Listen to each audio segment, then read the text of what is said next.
Allahu Akbar. اعوذ باللہ من الشیطان الرجیم بسم اللہ الرحمن الرحیم رب اشرح لی صدری ویسر لی امری واحلل عقدۃ من لسانی یفقہوا قولی۔ تمام بہنوں کو السلام علیکم ورحمۃ اللہ وبرکاتہ۔ آپ تمام کو اکنا سسٹرز کی اس نئے کورس کی پہلی تعارفی کلاس میں خوش آمدید۔ اس کورس کا عنوان سورہ یوسف کی آیت نمبر 86 ہے، اور وہ آیت ہے اعوذ باللہ من الشیطان الرجیم بسم اللہ الرحمن الرحیم انما اشکو بثی وحزنی الی اللہ۔ ترجمہ: میں تو اپنی پریشانیوں اور غم کی فریاد اللہ ہی سے کرتی ہوں۔ زندگی کے حوالے سے کچھ حقیقتوں کے اوپر بات کرتے ہیں۔ میں اور آپ جب ہر صبح اٹھتے ہیں، نیند سے بیدار ہوتے ہیں، تو ہم سب کا دل چاہتا ہے کہ ہمارے دن کی آغاز، ہمارے دن کی ابتدا اچھی باتوں کے ساتھ ہو، اچھے خیالات کے ساتھ ہو، خوشگوار احساس ہو، آنکھ کھلنے پر یوں محسوس ہو کہ گویا میں ایک نئے باب کا آغاز کر رہی ہوں۔ اور دل چاہتا ہے کہ جو خبریں بھی میرے کانوں تک پہنچیں، جو آوازیں میرے کانوں تک پہنچیں، جو مناظر میں دیکھوں، وہ ایسے ہوں جو مجھے امید دلانے والے ہوں، جو مجھے خوش رکھنے والے ہوں، جس کو سن کر، جس کو دیکھ کر ہم حشاش بشاش محسوس کریں۔ لیکن بڑے ہی دکھ کے ساتھ آج میں اور آپ جن حالات سے گزر رہے ہیں، آج میں اور آپ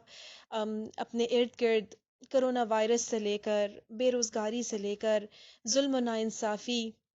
اور اس جیسے دوسرے تمام مسائل کو دیکھ رہے ہیں، اس سے گزر رہے ہیں، اور بعض دفعہ خود اس سے متاثر بھی ہو رہے ہیں۔ بیماریاں، گھریلو مسائل، گھریلو حالات، رزق کی تنگی اور اس طرح کے دوسرے کئی معاملات جو مجھے اور آپ کو ہر وقت پریشان رکھتے ہیں۔ بعض دفعہ یوں محسوس ہوتا ہے کہ شاید کوئی اچھی خبر سننے کے لیے ہمارے کان ترسنے لگے ہوں۔ یوں لگتا ہے کہ جیسے اب کوئی اچھی بات اور کوئی اچھی خوشخبری جو ہے وہ میرے اور آپ کے کانوں تک پہنچ نہیں پا رہی، اور انسان پھر یوں محسوس کرنے لگتا ہے کہ گویا مایوسی ہے، گویا اندھیرا ہے، اور ایسی حالت ہے کہ جہاں پہ امید جو ہے وہ انسان کی کم سے کم ہوتی چلی جا رہی ہو۔ یہ تمام حقائق کو دیکھتے ہوئے اور اپنے دل کی کیفیت کو اور ایک ڈوبتے دل کی ان احساسات سے گزرتے ہوئے دل کرتا ہے کہ کوئی ایسی باتیں ہوں، کوئی ایسی تذکیر ہو، کوئی ایسی نصیحت ہو جس سے میرا ایمان دوبارہ سے تازہ ہو جائے، جس سے میں اپنے اندر دوبارہ وہ طاقت اور وہ تازگی محسوس کرنے لگوں جس کو میں ہر صبح اٹھنے کے بعد تلاش کرتی ہوں۔ میری عزیز بہنوں، یہ کورس انہی حالات کو دیکھ کر تشکیل کیا گیا ہے، اور اس کورس کے اندر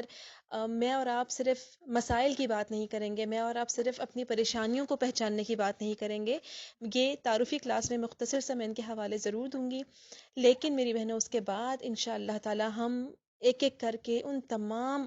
مسائل کے حل کی طرف آئیں گے، ان سلیوشنز کی طرف آئیں گے جس کی ہر انسان کو اس وقت شدید ضرورت ہے۔ انشاءاللہ تعالی میں اور آپ اس اندھیرے اور گھٹا ٹوپ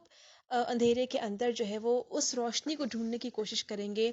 کہ جس کی اشد ضرورت ہے انسانیت کو آج کے اس ماحول اور آج کی اس دنیا میں۔ اس آیت کا ہم دوبارہ سے ایک دفعہ حوالہ میں دیتی چلوں کہ جو میں نے اپنی بات کے آغاز میں کی تھی، سورہ یوسف کی آیت نمبر 86، جس میں یعقوب علیہ السلام یوسف علیہ السلام کی جدائی پر انتہا درجے کی پریشانی اور غم کی حالت میں ان کے منہ سے یہ الفاظ نکلتے ہیں جس کو اللہ سبحانہ وتعالی نے قرآن میں محفوظ کر دیا۔ اور سورہ یوسف میں یوسف علیہ السلام کی اس کہانی کا تفصیل جو ہے وہ اس کہانی کی تفصیل وہ آپ سب کو اچھی طرح سے معلوم ہے کہ ان تمام سالوں کے بعد جب یعقوب علیہ السلام کے چھوٹے فرزند، ان کے چھوٹے بیٹے بن یمین بھی ان سے بچھڑ جاتے ہیں،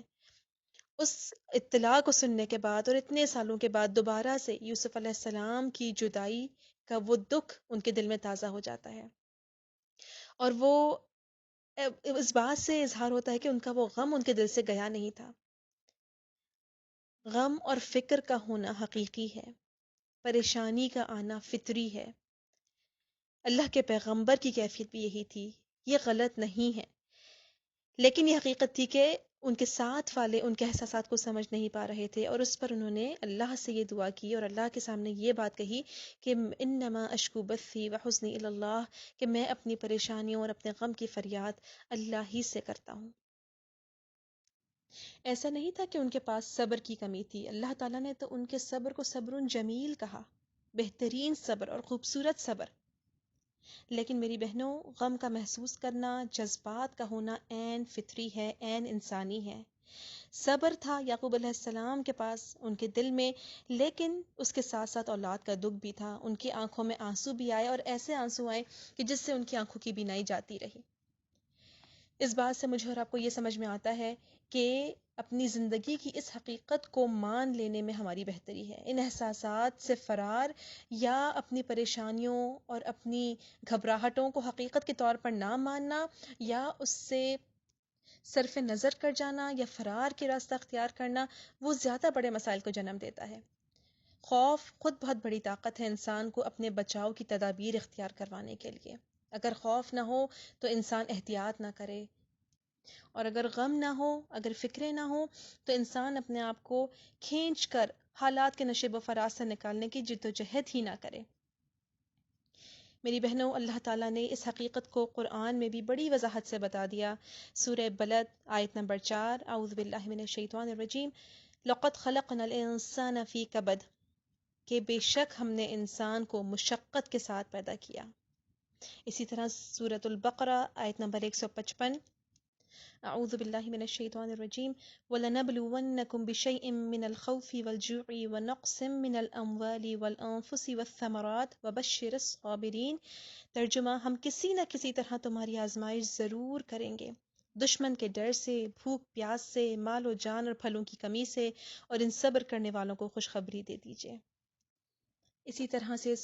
سورہ ملک کی آیت نمبر 2 میں بھی اللہ سبحانہ وتعالیٰ نے فرما دیا،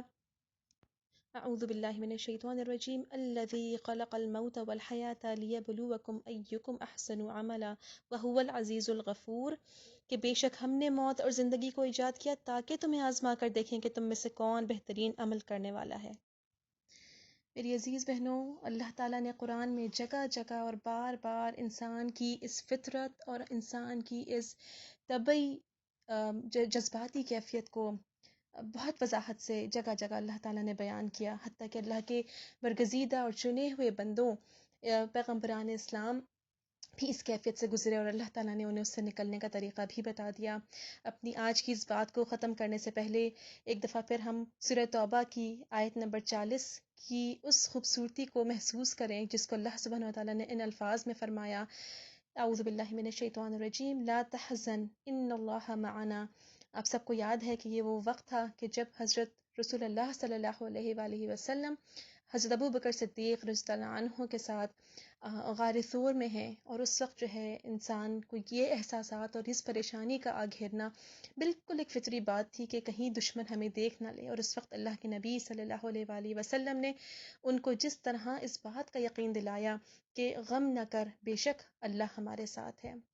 میری عزیز بہنوں، زندگی کے ان مسائل، زندگی کی ان پریشانیوں سے خود کو نکالنے کے لیے انشاءاللہ تعالی ہم اگلی اپنی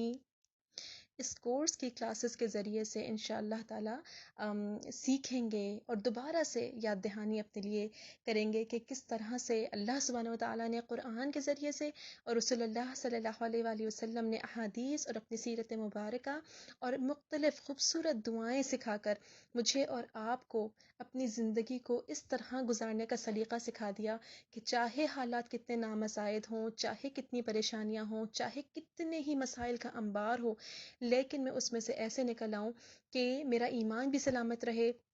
میری ذہنی، جسمانی، روحانی اور قلبی صحت بھی سلامت رہے، اور اس کے ساتھ ساتھ میں اور آپ اپنے اللہ کی رضا کو حاصل کرنے کے لیے ویسے ہی دوڑ دھوپ کرتے رہیں کہ جیسا اللہ تعالیٰ مجھے اور آپ کو دوڑ دھوپ کرتا ہوا دیکھنا چاہتا ہے۔ انشاءاللہ اگلی کلاس میں آپ سے پھر بات ہوگی، جب تک کے لیے السلام علیکم ورحمۃ اللہ وبرکاتہ۔ Allah